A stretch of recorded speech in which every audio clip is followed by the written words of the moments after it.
कांदा आणि मक्याला कवडीमोल दर मिळत असल्याच्या निषेधार्थ शिवसेना उद्धव ठाकरे गटतर्फे सोमवारी दिनांक 24 नोव्हेंबर रोजी देवळा बाजार समितीच्या प्रवेशद्वारासमोर ठिय्या आंदोलन करण्यात आले। शेतकऱ्यांच्या व्यथा सरकारपर्यंत पोहोचवण्यासाठी जोरदार घोषणाबाजी करत संतप्त शेतकरी मोठ्या संख्येने उपस्थित होते। यानंतर पोलीस निरीक्षक सार्थक नेहते, निवासी नायब तहसीलदार बबन अहिरराव आणि बाजार समितीचे सभापती योगेश आहेर यांना निवेदन देण्यात आले। नेत्यांनी सांगितले की देशाचा कणा असलेला शेतकरी कोलमडला आहे, पण महायुती सरकार झोपेतच आहे। शेतकऱ्यांच्या भावना समजून न घेतल्यास तीव्र आंदोलन छेडू। केंद्राच्या कृषी मूल्य आयोगानुसार मक्याचा दर 2400 प्रति क्विंटल असावा, मात्र सध्या बाजारात फक्त 1200 ते 1300 रुपये दराने खरेदी होत आहे। फेडरेशनही नोंदणीकृत शेतकऱ्यांचा मका खरेदी करण्यास तयार नसल्याचा आरोप करण्यात आलाय। उन्हाळी कांदा मोठ्या प्रमाणात चाळीत सडला असून उर्वरित कांदा 700 रुपये ते 800 रुपये दराने विकला जात आहे।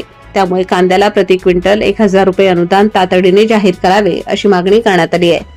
तसेच निवडणुकीत दिलेल्या 7/12 कोरा करण्याच्या आश्वासनानुसार कर्जमाफी त्वरित लागू करावी अशी ही मागणी या निवेदनात करण्यात आली आहे।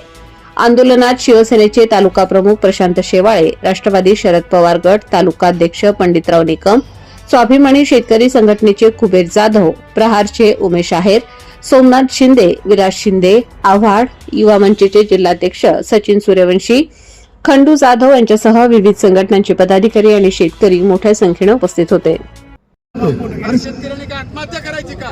मग माझा एक प्रश्न या ठिकाणी, लोक ज्यावेळेला निवडून येण्यासाठी आपल्याकडे येतात त्यावेळेला अनेक सांगतात, पण लोकप्रतिनिधी कशासाठी निवडून दिला जातो? माझा प्रश्न तुम्हाला आहे, आपण रस्त्यावर यायचं त्यांनी कुठे त्यामुळे निवडून आपल्या मतदारसंघातल्या सगळे प्रश्न सोडवण्यासाठी तो लोकप्रतिनिधी निवडून दिला जातो। मग तो पंचायत ग्रामपंचायत सदस्य असतो, पंचायत समितीचा सदस्य असो, जिल्हा परिषद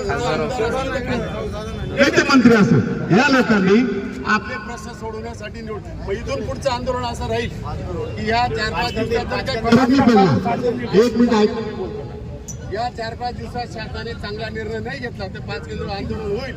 पण शासनाच्या सत्ताधाऱ्यांच्या एकही गाड्या फिरू दिल्या जाणार नाही। यांच्या गाड्या फोडल्या, गाड्या फोडून टाकू शासनाला सांगणार ते नेपाळमध्ये या राज्यात झालं पाहिजे। शेतकऱ्यांचा आतंकवादी होईल मी तर